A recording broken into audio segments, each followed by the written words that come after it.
गौतम बुद्ध ने भोजन को एक साधन के रूप में देखा जिससे शरीर और मन को संतुलित और स्वस्थ रखा जा सके।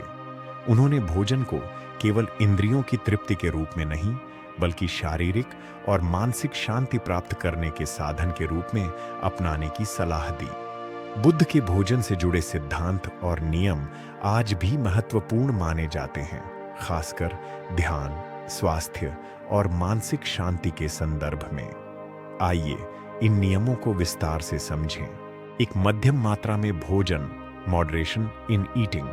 बुद्ध का मानना था कि अधिक मात्रा में भोजन करना शरीर के लिए हानिकारक होता है। उन्होंने कहा कि जितनी भूख हो उतना ही भोजन करना चाहिए। अत्यधिक भोजन लालच को बढ़ावा देता है, यह उनका मुख्य संदेश था। जब कोई व्यक्ति भूख से अधिक खाता है तो उसका शरीर आलस्य, सुस्ती और बीमारी की ओर बढ़ता है। इसीलिए बुद्ध ने मध्यम भोजन को महत्व दिया ताकि शरीर हमेशा स्वस्थ और ऊर्जावान बना रहे। उनके अनुयायियों के लिए एक महत्वपूर्ण नियम था कि उन्हें अपनी आवश्यकता से अधिक भोजन नहीं करना चाहिए। इस नियम के पीछे उद्देश्य यह था कि व्यक्ति का ध्यान हमेशा अपने आध्यात्मिक और मानसिक विकास पर रहे, न कि भौतिक इच्छाओं की तृप्ति पर। दूसरा, ध्यानपूर्वक भोजन, माइंडफुल ईटिंग। बुद्ध ने सिखाया कि भोजन को हमेशा ध्यानपूर्वक और जागरूकता के साथ करना चाहिए। यह ध्यानपूर्ण भोजन, माइंडफुल ईटिंग की अवधारणा का हिस्सा है। इसका अर्थ है कि जब हम भोजन करते हैं तो हमारा ध्यान केवल भोजन पर ही होना चाहिए।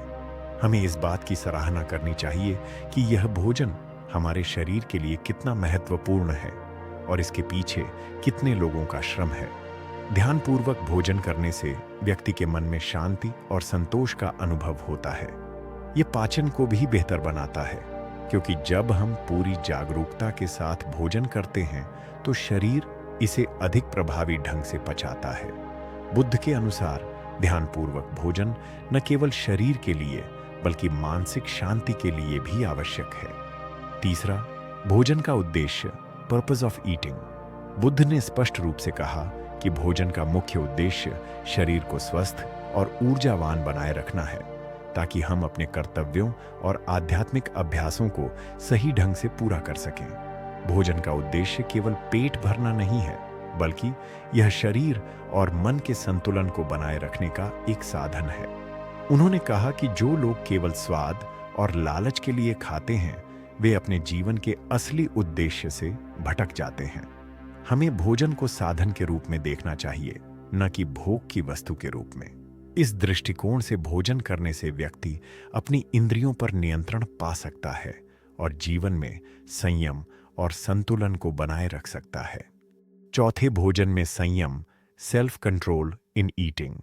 बुद्ध ने इंद्रियों पर संयम रखने की आवश्यकता पर बल दिया। उन्होंने कहा कि जब व्यक्ति अपनी इंद्रियों को नियंत्रित नहीं करता तो वह लालच और इच्छाओं का शिकार हो जाता है।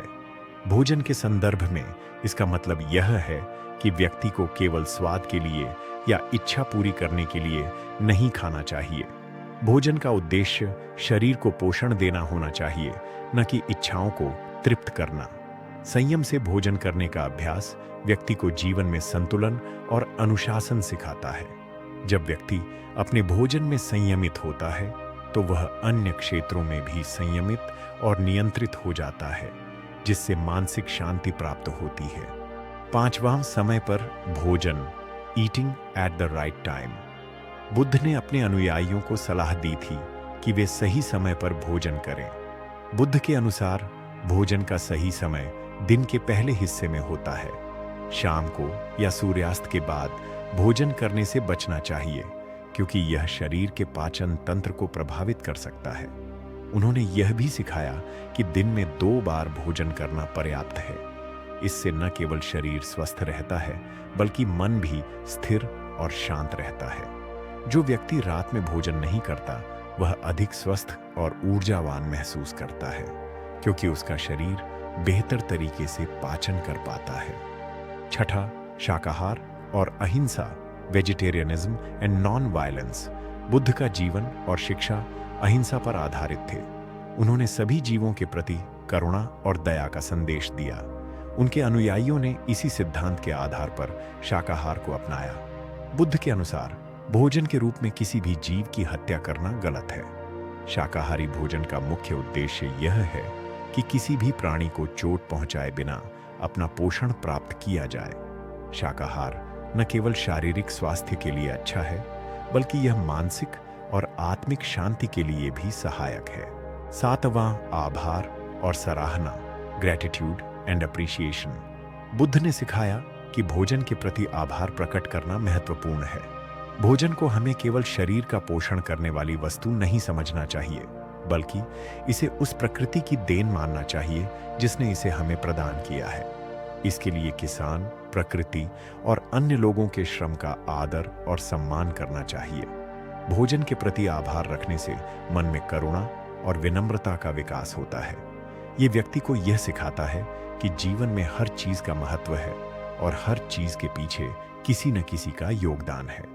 बुद्ध के भोजन संबंधी नियम और सिद्धांत आज के समय में भी अत्यधिक प्रासंगिक हैं। चाहे वह मध्यम मात्रा में भोजन हो, ध्यानपूर्वक भोजन करना हो या भोजन में संयम रखना हो, इन सभी सिद्धांतों का पालन करने से व्यक्ति न केवल शारीरिक रूप से स्वस्थ रहता है, बल्कि मानसिक और आत्मिक शांति भी प्राप्त करता है।